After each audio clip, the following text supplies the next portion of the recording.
Welcome to Your Queer Story, motherfuckers. The only podcast you should listen to. Make sure you get a very narrow perception of the world, only through Paul and I's eyes. We've never said anything wrong or incorrect. Oh, no. Definitely never had to go back and make social media posts correcting things or stating things or apologizing. None of that ever. No. Definitely hasn't happened. Always been 100% on every day, all day. That's how I live my life. I don't know about you. Anyways, so Paul didn't do anything this week because he's a lazy fuck. No, usually I have at least some crazy story, but I'm really drawing a blank right now. I started playing Final Fantasy 14, played a lot of video games. That's not unusual though. I usually do other things on top of that, but what's happening to you? I don't know. What's happening to you? I've been working a little overtime, making some money, trying to get some debt paid off, but other than that, I really haven't. Haven't done shit. I have not done much, but my animals have lost their minds, specifically the puppy. I love that you're so shocked that a puppy is Listen crazy. To this you're like, asshole. Oh my god, a puppy's crazy, and everybody else is like, no fucking shit. They're supposed to be cute. No, first of all, last week, what this asshole did, trigger warning if you're an animal lover. Mm-mm. Trigger warning. I'm sorry, I need to podcast. You can't, no, don't censor me. We're not this is life. This is what this asshole, you know what? You can't sit here and criticize me for my puppy. I can criticize you all I want because I'm the one who cuts the shit out. You can't do this. Listen, this is why I'm frustrated. First of all, he killed a nest of baby rabbits, which was just rude. It was mean. It was traumatic because I was chasing him around trying to stop him from killing the baby rabbits, and every time I would get one baby rabbit, he would go back and grab another baby rabbit. So that was traumatic. Should have just killed the dog. Ended it all. Saved the bunny's lives. So then last night, I'm typing away, finishing up my episode, and I'm so proud of myself because this will be the first time in weeks that I've actually finished an episode before the day that we're recording. Yeah, and usually I'm sitting here on my phone just waiting. Yeah. Waiting. Yep. Waiting some more. So anyways, I was very proud of myself, and then all of a sudden I hear Samantha. She's like, honey, get out here. He's got a skunk. And so Samantha, if you recall, has broken her foot and is useless. So I have to go. Useless and angry. So I have to wrestle the puppy in, and it was sad because he couldn't see because the skunk had sprayed him right in his eyes. Was he screaming? He was whimpering. He was whimpering. He was barking. Yeah, howling. And crying, and well, that's what he fucking gets. It was an awful smell. When you smell skunk, like you're driving and you smell skunk, and people are like, sometimes I like the smell of skunk. That was not what this was. Who says that? It smelled like hell. If hell had a smell, it burned. It was acidic. It was the worst thing I've ever smelled, acidic, really. And it was in my throat. I'm bumping things. Sorry. It was horrible. I would imagine it's what the inside of your asshole smells like. Wrong. Try again. We don't all douche, okay? Enema. Anyways. Gotta do it. Gotta do what you gotta do. Gotta clean fast. It's probably how my asshole smells because nobody's really going up in there. Yeah, probably. Yeah, my life has been, I feel like, you know what? There's definitely something that happened, and I'm that person who is always like, yeah, nothing happened. And then you do a flashback, and I'm like scaling a building or something obnoxious. I would never scale a building, but that's the first thing that came to my mind. I tried rock climbing once. Yeah. And I got up onto the very first, I took the very first step up and I froze. And I was like, nope, definitely not for me. Never thought I was scared of heights. Still don't think I'm scared of heights, but apparently I'm scared of climbing rocks. So Apparently. Wow. Yeah, so we have nothing. I will be gone next week at the Philly Trans Conference and then rolling that into my honeymoon. So that'll be nice. That'd be a lot of fun. That's a fun way to kick off a honeymoon. It is. It really is. We couldn't plan it better. We love Philadelphia. We're going to get to go to the conference, and then we're going to go see a bunch of history and eat good food. The food there is great. Did you ever go to the Chinatown and eat that food? In Philadelphia? Yeah. No.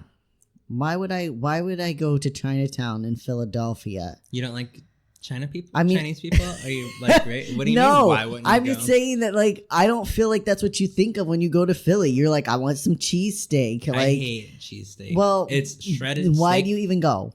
I'm dying to hear your. Okay, shaved steak is the nastiest food. It tastes nasty. That doesn't make sense. It has a gross It's texture. literally meat that is just made smaller for you to put in your mouth. It's like overcooked. It has a nasty flavor. It's gross. That's crap. It's like a very Have cheap you ever had a real Philly's cheesesteak? from like Quiznos. That bitch, what the fuck is that? That's like saying you've had real Mexican food because you ate at Taco Bell. Okay? That's bullshit. Get out of here. I've had shaved steak at multiple places. I've never once liked it. Never once. Even just shaved steak, not in a chili cheese No. steak, whatever. Yeah, not a fan. Never have been. Whatever. Okay. But if you go to Philly, when you go to Philly, Yep. there is this place in Chinatown. It's called it's called Spice C, like SPICE space C. It was good, and it's actually spicy. It's not Okay, good, because you know I love. love spicy food. Well, it's not okay for our listeners that aren't little bitches and can actually eat spicy food. Go to Spicy in Philly; it's really good, and they're really nice. You can even pay with Venmo.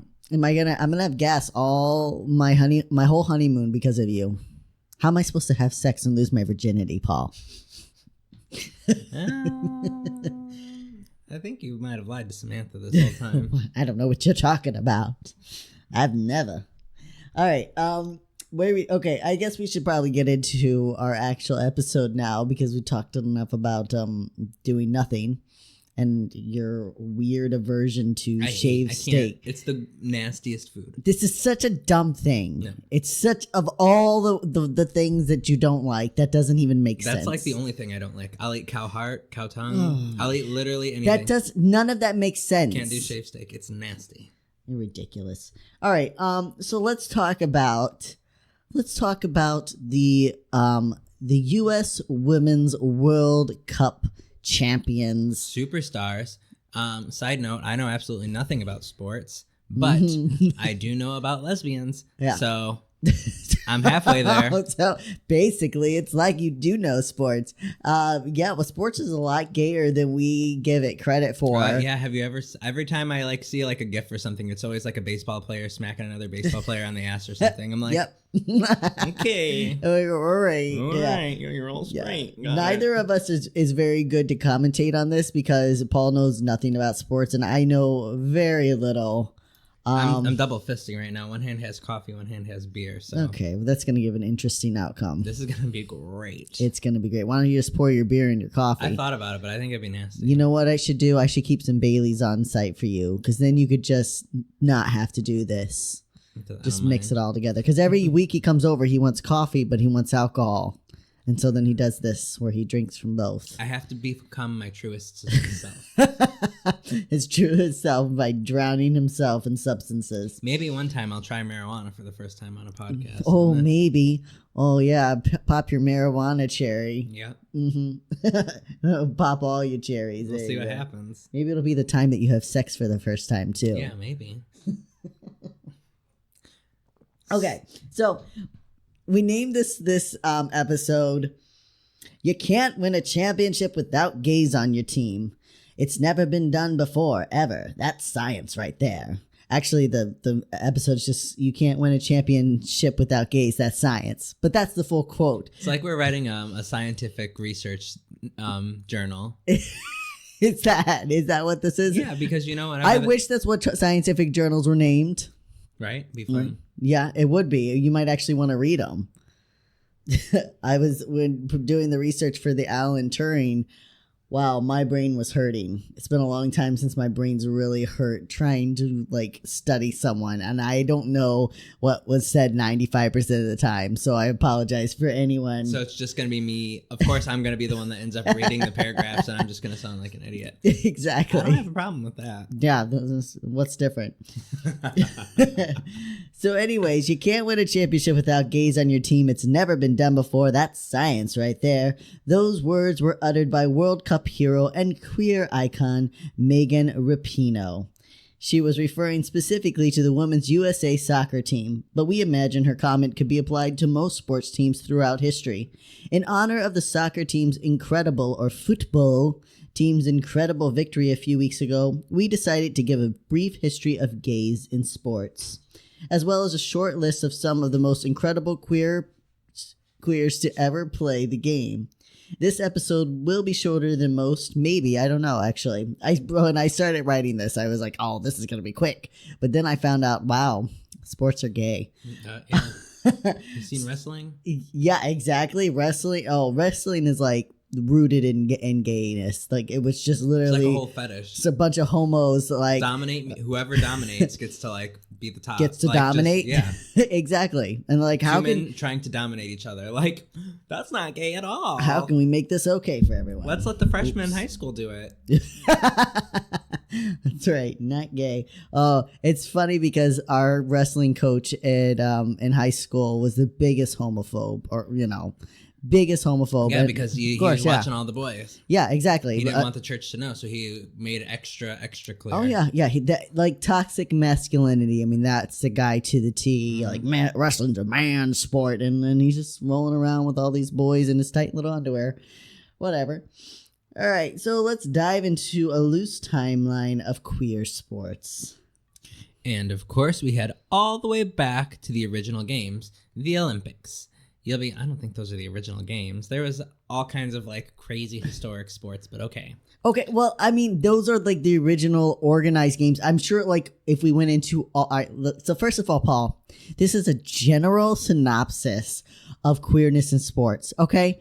I don't have time to go into every culture and every game that's ever been played, all right? Now, I'm not going to talk. I don't have anything from the Mayans or the Incas here. I wouldn't have called it the original. That's all I'm saying. Fine. Take it out. Take it out of the script then, you bitch. You'll be hard-pressed to find a gayer place than the Olympics of early Greece.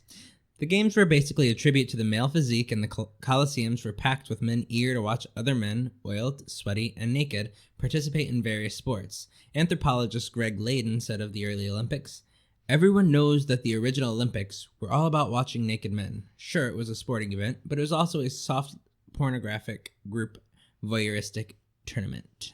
Yeah, I'm sure it was so much fun to watch. Oh, I'm sure it was. I can't. They literally were naked though.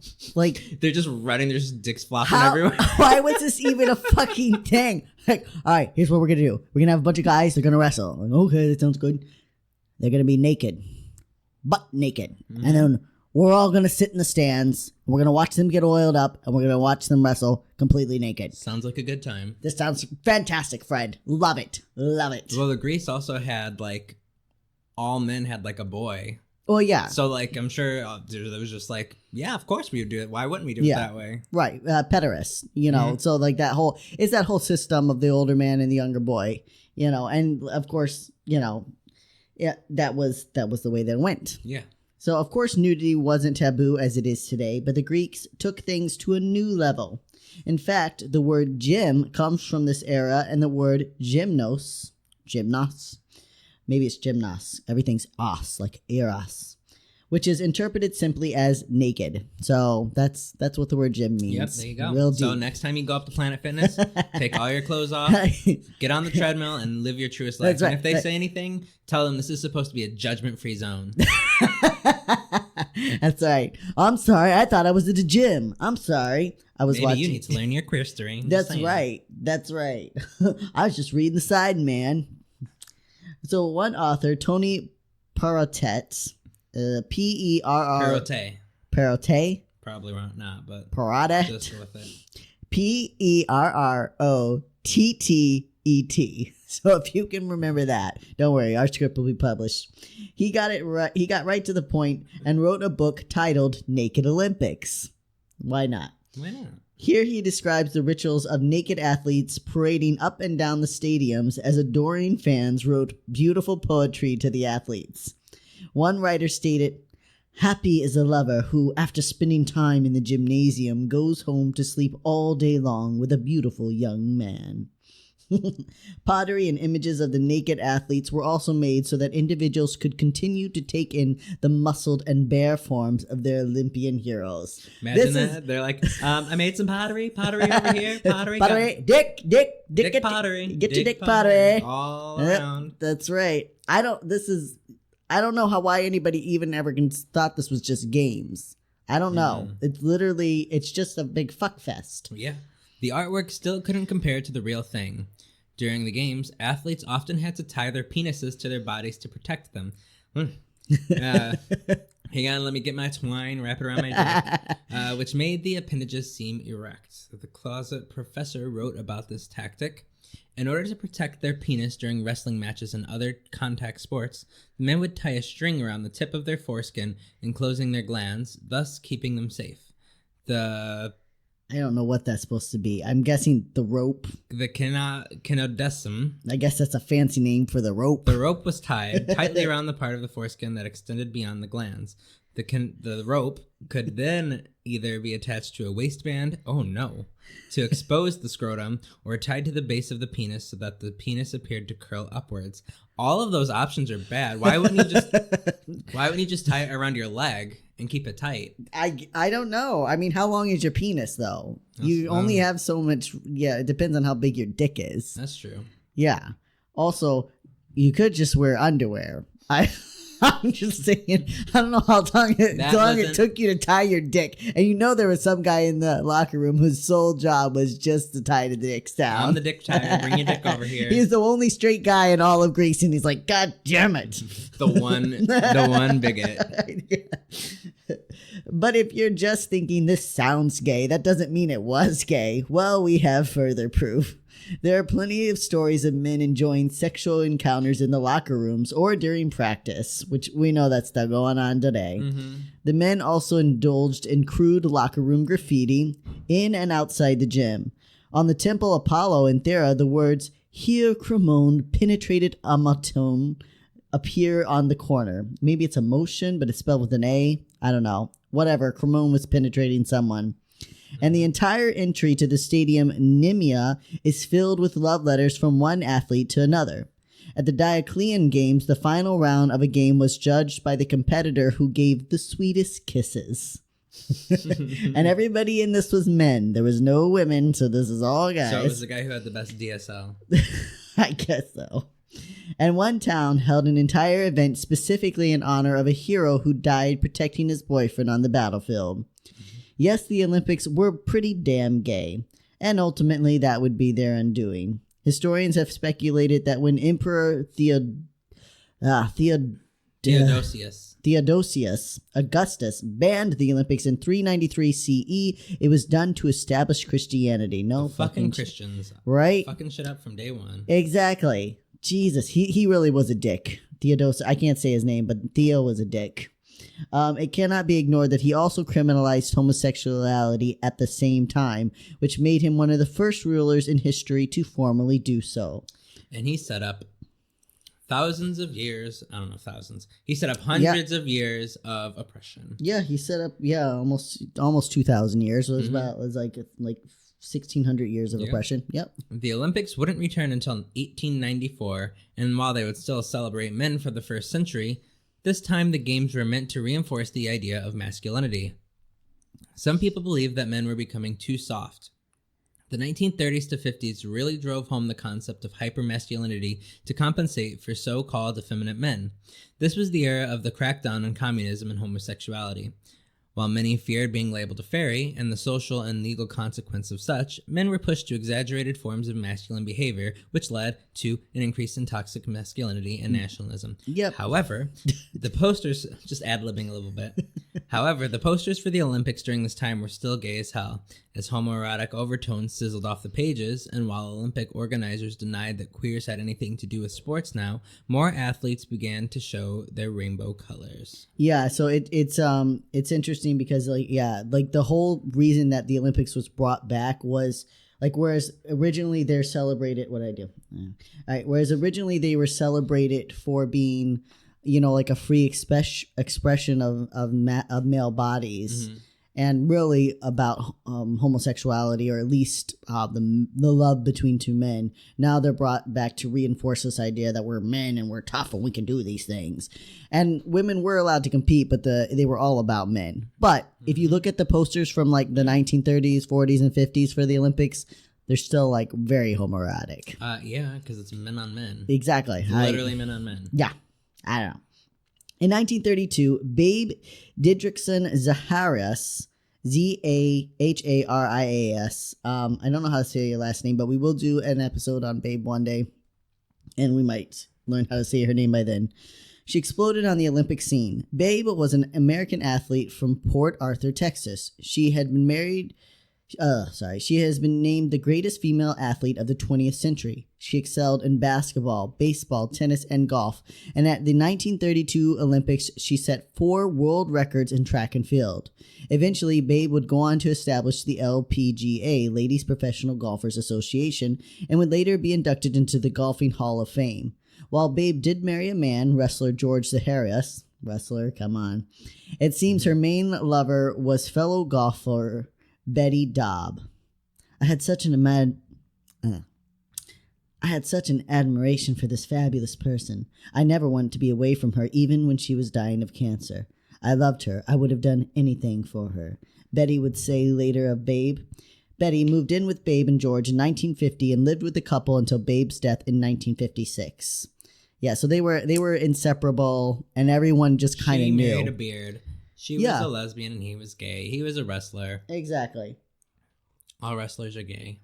And Babe also, there was a lot that I didn't put in here, but Babe got a lot of criticism. And with most of the female athletes in sports really even till today, but especially until like the 80s and 90s, there was such this, that we were pushed into the stereotypes of like, you need to act like a lady. And Babe was often openly ridiculed and criticized for being too masculine. Yeah, too butch. Too butch, You're exactly. not a pretty little lady. Exactly. How are you going to represent your sport as a lady if you're not going to act like a pretty little lady? Yeah, well, I'll tell you how she represents. She represented by kicking your ass and getting in every Hall of Fame. Yeah, absolutely. Exactly. And it wasn't just women's sports. She pitched on a men's baseball league for a couple of games. She competed in the men's golf tournament several times. So she competed in men's sports too, but she kept getting pushed out because men were offended, and mostly they were just afraid that a girl was going to beat them. Oh, yeah, absolutely. Yeah.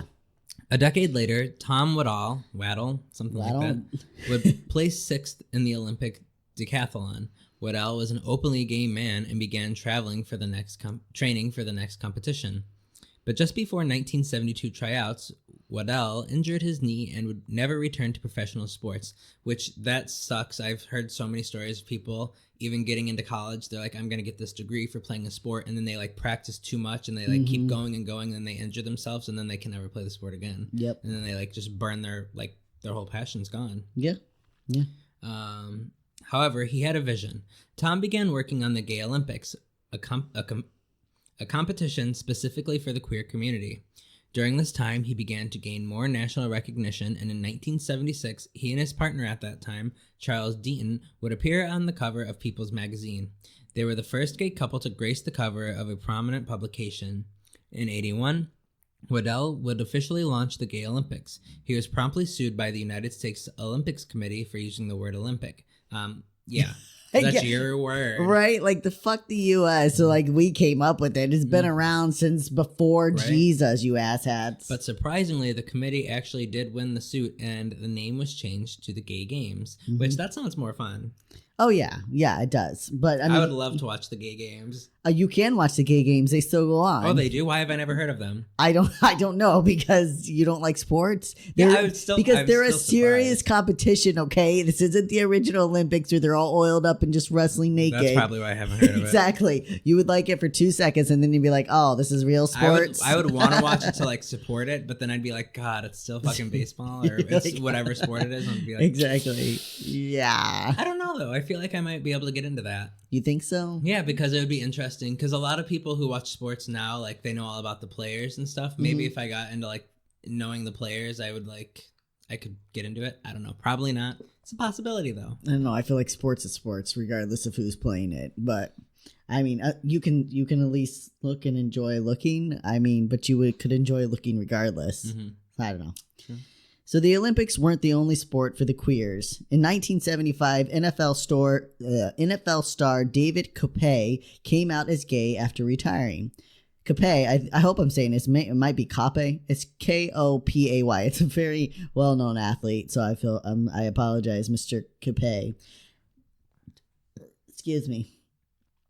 Kope had played for the 49ers for 8 years and was in position to become a head coach when he came out. The offers for coaching were suddenly withdrawn after David's orientation was revealed. Wow, surprise. Mm-hmm. It's like, oh, wow, we thought you were going to be a super great coach, but oh, you're gay? Well, we can't have you looking now. We can't have you looking at your players. Actually, absolutely, right. You've never done anything like that before, never been inappropriate across the line before, but now you definitely would. He went on to write a best-selling book, The David Kope Story, which is one of your resources. In the book, he reveals he had an affair with NFL star Jerry Smith, who had set a record for most touchdowns by a tight end and would pass away of AIDS in 1986. I was going to make a joke that he's a tight end, and then I found out he died of AIDS. Yeah, sorry. I didn't give you enough space in there to make the joke. Which Jerry Smith never did actually formally come out. Mm-hmm. And David Kope didn't, he wrote the book, but he never said that the man he had an affair with was Jerry Smith until after Jerry died. But yeah. Smith's story would later be covered in the 2014 documentary, A Football Story. Real original there. It's a great name. It gets right to the point. Right. Oh. As gay rights movements took off around the world, more players began to come out and more began to be outed. In 1977, tennis star and transgender woman Renee Richards sued the U.S. Tennis Association for barring her from the U.S. Open. Whatever that is. It's a tennis match. It's like the opener. It's like no. It's I don't want to say it's like the Super Bowl, but it's like one of the big championships. Tennis people are always playing championships, and they all but the Tennis Open is a big one. Okay. So anyway, but she was barred because she wasn't allowed to play the women. Oh, sorry, she wasn't allowed to play this whole on the women's just gonna thing. It is going to be a lot of bumping. I don't understand why I'm bumping everything today. You're hitting it with your hand. I don't, as opposed to other weeks, asshat. So she actually won the lawsuit 4 years later. Wait, she actually won the lawsuit. God, you're the point. You're distracting me. I'm not distracting you. I just want people to understand Renee Richards. She was barred from the U.S. Open. Well, they would understand her if you let me finish the paragraph. No, because it goes on to someone else, not even Renee. She was barred from playing with the women because she was transgender. Go ahead. Now it's your turn. I already read that. I don't know what else there was that you changed. Anyways, she won the lawsuit. 4 years later, another tennis star, Billie Jean King, is outed by her ex-girlfriend who was suing King for palimony. What the fuck is palimony? Palimony is alimony when it's for if it's your pal and you can't be. No. You can't be. No, it's a real thing. It's for what are they called? Like if you're with someone for 7 years. Domestic partnership or something. Well, it's domestic partnership, but it's like I know what you're talking about. Legal, no. Sorry, our whatever. Our privilege is showing. Yeah, sorry. Oh, so the whole point is that when you've lived with someone for so long, when you're married, you can get alimony, but if you've lived with someone for so long and you can show that you've depended on them, you can collect palimony. Or, as coyly titled by the media, galimony. Mm-hmm. That same year, Martina Navratilova. This is sad, Paul. I know this name. I hear this name all the time. I don't know what's wrong with my brain that doesn't connect. I hear this name all the time. Martina Navratilova. It's because it's spelled different than the way. Navratilova, another tennis star. People are screaming at their radios right now. Voluntarily outs herself in the New York Daily News. All three women were professional players, and all were successful. But Billie Jean King is by far the most successful, with 39 Grand Slam titles and the former holder of the world's #1 player. She also famously played in the match, the Battle of the Sexes, where she was challenged by a male tennis player. And it was documented. Well, it's not fully documented, but Steve Carell and I want to say, who's that redhead chick? You don't know anyone. You didn't even know who Liam Neeson was. You're such an embarrassment. Emma Stone. They play. Yeah. Emma Stone. Yeah. Yeah. They did the Battle of the Sexes. They did like a show, the movie about it. Anyways, while it seemed the world of sports was alive with queerness, the stigma still hung thick. In 1985, a lineman from Pittsburgh University named Ed Gallagher threw himself off a dam. He did this just 12 days after his first sexual encounter with another man. Gallagher survived the fall, though he was paralyzed, and would later admit the attempted suicide was from his shame at being homosexual. Years later, he would say, "I was more emotionally paralyzed then than I am physically now." Sadly, this was and still is a reality for many athletes, especially male athletes. Even as recently as 2014, when college football star and openly gay man Michael Sam was drafted, harsh homophobia and bigotry soon drove his career into the ground. But in spite of the harsh uphill battle and pressure for secrecy, more athletes continued to come out. In 1987, bodybuilder Bob Paris, who had won the 1983 Mr. America and Mr. Universe bodybuilding competitions, came out as gay. The following year, National League umpire Dave Pallone is fired on the false grounds of teen solicitation. Later, it would be revealed that the charges were fabricated after Pallone came out to the league president. That same year, in '88, Justin Fashanu of England would become the first openly gay athlete currently playing. Sadly, pressure from false rumors would eventually lead Fashanu to commit suicide. Yeah, which we see over and over again in sports, and even which I mean, I don't think it was because of that, but I mean, if you were a Patriots fan, you know the story of Aaron Hernandez, who went to prison for murdering someone. So, I mean, he deserved it. But then there was also what came out later that he committed suicide in prison, and it came out later that he was bisexual, you know. Mm-hmm. And like even now, like you just don't have many openly gay players. Yeah, you can't. It's like it's the same with the music industry. Yeah, or any like major public industry actors. I mean, you have a few, but if you notice, the ones that are open rarely get any major roles. Yeah, there's a couple. There's like a couple, two or three they'll do good, and people are like, all right, we'll tolerate you. Yeah, and they're like, we're so accepting. Right, we have three gay people. Here's your 2 or 3 gay people who we're gonna see we're accepting. Look at how great we are. We have 99.9%. We have one straight. Trans person. Yep, 99.9% straight people in movies, but we got those three people. Yep, those 3 people. We're so tolerant. We're not bigoted at all. And it's really bad because that goes back to the 30s and 40s with sports about how we're pushing this hyper masculinity and you have to be tough. And the whole point of sports is to make you tough. Unless, of course, you're a woman, then we want you totally to be ladylike. And don't you dare threaten us or challenge us. Don't be too butch. Mm-hmm. They're like trying to push gender in like very binary systems. Yeah. And that doesn't work in sports because sports is just about fucking competing and enjoying the game. Mm-hmm. So as the 1990s dawned, it seemed that real progress was being made for LGBTQ athletes. And of course, this sparked a backlash from homophobes. In 1991, Penn State coach Renee Portland proudly announced that she forbid lesbians from playing on her basketball team. Meanwhile, all her players are all lesbians.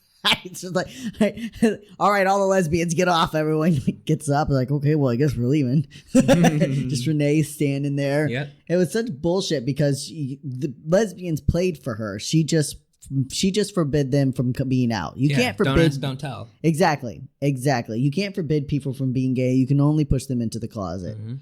So the blatant bigotry would hinder the career of dozens of lesbians and bisexuals who passed through Penn State and forced countless others to hide their orientations. Because that's the thing about Renee Portland, because she's a fucking bitch, but she was a good coach. Mm-hmm. And so you're going off to one of the most elite schools in the country, especially around sports. You don't get a much more elite school when it comes to sports. And you can either hide in the closet and get, have a chance at progressing your career, or you can leave the school and hope that you make it somewhere else. Yep. In 2006, Jennifer Harris sued Coach Portland and Penn State for a hostile, intimidating, and offensive environment. The documentary Training Rules further follows the Renee Portland controversy. Almost half her players, 46%, left after just 2 years at Penn State. This was double the national average. Yeah, you don't want to be somewhere where you're like, literally feel like a piece of shit here every day. Yeah, and it wasn't just that she made that rule. Like, she would taunt people. She would make fun of them. Like, she did create a very hostile, awful environment for anyone who was queer. Throughout the 1990s, more and more players came out, though usually after the athletes had retired. Competitors all around the world and across varying fields began to show their queer side, from Australian rugby player Ian Roberts in 1995 to Canadian skater Brian Orser in 1998. That same year, ESPN aired the special World of the Gay Athlete. The following year, Jock Rocker of Sports Illustrated is suspended by the Major League Baseball by the MLB, Major League Baseball, for homophobic remarks. This is one of the first times public action is taken in support of the LGBTQ community. By 2000, gay athletes were all the rage, with one headline after another bearing some story about a local queer competitor. In Slovakia, openly gay figure skater Andrej Nepela is named the athlete of the century. But homophobia dies hard. That same year, a lesbian couple is kicked out of Dodger Stadium for kissing. Just so many extremes. Yeah, literally. Right? There is still a battle in the world of queer sports, as evidenced from the rubbish thrown at the U.S. women's soccer team. After Megan Rapinoe's outstanding performance during the World Cup, commentator Ben Shapiro had the audacity to say she was only receiving attention because she was an outspoken lesbian. That's the only reason. She didn't fucking kick ass. Yeah, right? Completely ignoring the awards she won as Best Player, Best Scorer, and Tournament MVP. Yes, over 2,700 years since the start of the Olympics, we're still battling homophobia in sports. However, the queers continue to come through, proving again and again that you really can't win championships without gays. Just gotta say, the Cubs recently won something finally after all this time. Recently, that was 3 years ago, but okay. Yeah, they hadn't won anything for, 50 years or something crazy like for that? For 100+ years, Paul. Yeah, they didn't win shit. Suddenly they won. I'm just gonna assume that they got a gay guy in there. You think that's why? I'm just gonna assume. So first of all, you're offensive because being from Chicago, how do you not know we did not win a championship for 109 years? Because I didn't pay attention to sports. And they said if the Cubs ever win the championship, hell will freeze over. And you know what happened the year Donald that the Trump won? Exactly. Presidency. Hell froze over, people. But you know what? The Cubs won. You know, when they won, I was like, you know what? I can take this. If this is a sacrifice we have to make, having Donald Trump as president for the Cubs to win, I'll take it. But 3 years later, I'm sorry. I shouldn't have made that sacrifice. It wasn't worth it. We take it back. So, your recommended resource for today is The Naked Olympics by Tony Perotte and the documentary Training Rules, available on Amazon Prime and YouTube for $1.99. As well as any other resources we mentioned in this episode. We also encourage you to check out the online resource of outsports.com. It is a fantastic website where everything queer. It is a fantastic website about everything queer and sporty. Yep, and that is our episode on queer athletes. We didn't even touch on even a percentage, but we just wanted to throw out there that it's been gay this whole time. Yeah, and again, queer people are everywhere. We're doing everything, and we're helping you win your championship, so give us some goddamn credit. Mm-hmm. And also, for our listeners, next week kicks off our World Listener Month. Get into it. We're going on a little vocal tour. That's right. And we're going to kick things off with Alan Turing, who it was announced that he's going to be the face of the 50-pound note in England. Yep. So that's cool. And also, to our Patreons, we could use your support. So, if you can get to patreon.com/yourqueerstory and lend us support, even if it's just $3 a month, or if it's more, we could use it. We appreciate it. We put that back in. We're sending our donation from our month of Pride to Prism. And then we've got a couple other things we're sending out to some of our valued listeners and Patreon supporters. So we do appreciate you guys. But if you want to join in on the fun, we'd appreciate it. And this episode drops on Wednesday, and that means Thursday I am going to be at the Philly Trans Conference. If you're going to be there too, come find me. Go say hi to Evan. Yeah, go say hi to Evan. He's really awkward in person, but I am. Please don't judge me for that. But yes, come say hi to me. I'm the short guy. I'm wearing glasses. My wife has an air cast on her foot. You can't miss us. Yeah, they're definitely going to be the We're going to stand out. people. I'll be wearing a queer shirt or something every day, something trans, something merch. queer. I was going to wear our merch, but you know what I was wearing the night that my dog got sprayed by a skunk? Wow. Yeah, my homocrat shirt. I was so excited to wear that to the thing. I'll probably be wearing our Your Queer Story shirt one day, but I was really excited to wear the homocrat shirt. Whatever. Anyways, guys, you have anything you want to say? No, just stay queer. Don't get a lobotomy. We love you, our little allied hookers. Oh, succulent sapphists. And our proud homocrats. You little sodomy circus. Goodbye. Bye.